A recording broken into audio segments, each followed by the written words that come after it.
Hello माता भगिनींनो, healthy life या YouTube चॅनलवर आपणा सर्वांचं खूप खूप स्वागत. आज आहे वटसावित्री पौर्णिमा. आपणा सर्वांना वटसावित्री पौर्णिमेच्या खूप खूप शुभेच्छा. वटसावित्री म्हटलं की आपल्या डोळ्यासमोर एकच गोष्ट येते. सावित्रीने यमराजाकडून सत्यवानाचे प्राण परत आणले. पण तुम्हाला माहिती आहे का, या व्रतामागे एक असा संदेश दडलेला आहे जो प्रत्येक स्त्रीच्या संपूर्ण आयुष्याशी जोडलेला आहे. आज आपण कथा ऐकणार नाही, तर जाणून घेणार आहोत वटसावित्री पौर्णिमेचा खरा अर्थ. आता ही वटसावित्री पौर्णिमा साजरी करताना वटवृक्षाचीच का निवड केली असेल?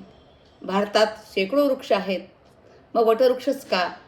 कारण वटवृक्ष म्हणजे स्थैर्य, संरक्षण आणि अखंड जीवन.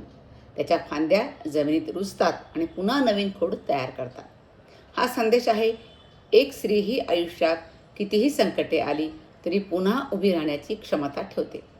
ती फक्त संसार चालवत नाही, तर अनेक पिढ्यांना आधार देते. आता या वटसावित्री पौर्णिमेच्या वेळी वडाला धागा का गुंडाळतात बरं? सगळे गुंडाळतात, आपण गुंडाळतो, पण कारण काय आहे? लोक म्हणतात नवऱ्याच्या दीर्घायुष्यासाठी, पण त्यामागे आणखी एक अर्थ आहे. धागा म्हणजे नात्यांची वीण, विश्वास, संयम, संवाद आणि समर्पण. नातं एका दिवसात मजबूत होत नाही. जसा धागा अनेक फेऱ्यांनी झाडाभोवती घट्ट बसतो, तसंच नातंही सततच्या प्रयत्नांनी मजबूत होतं. आता या वटसावित्री पौर्णिमेला उपवास केला जातो. उपवास म्हणजे अन्न त्याग नाही. उपवासाचा मूळ अर्थ आहे स्वतःजवळ राहणं. एक दिवस स्वतःच्या मनाकडे पाहणं.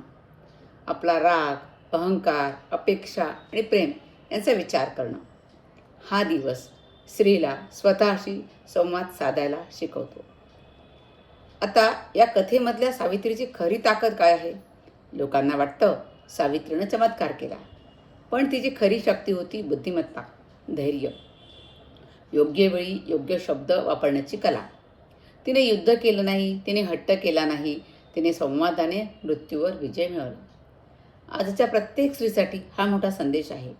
ज्ञान आणि संयम हेच सर्वात मोठे सामर्थ्य आहे. आजच्या आधुनिक काळामध्ये आपण याचा अर्थ कसा घ्यायचा?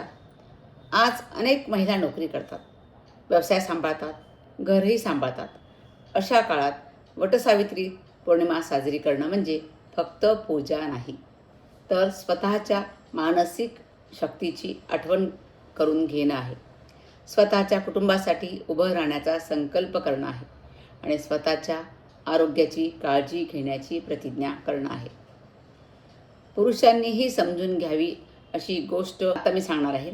वटसावित्री हा फक्त स्त्रियांचा सण नाही, तो पुरुषांसाठीही संदेश आहे. ज्या नात्यामध्ये दोघेही एकमेकांचा सन्मान करतात, तेच नातं वटवृक्षासारखं दीर्घकाळ टिकतं. फक्त पतीनेच त्याग करावा, फक्त पत्नीनेच त्याग करावा अशी या सणाची शिकवण नाही, तर दोघांनीही एकमेकांसाठी आधार बनावं, ही खरी शिकवण आहे या वटसावित्री पौर्णिमेची.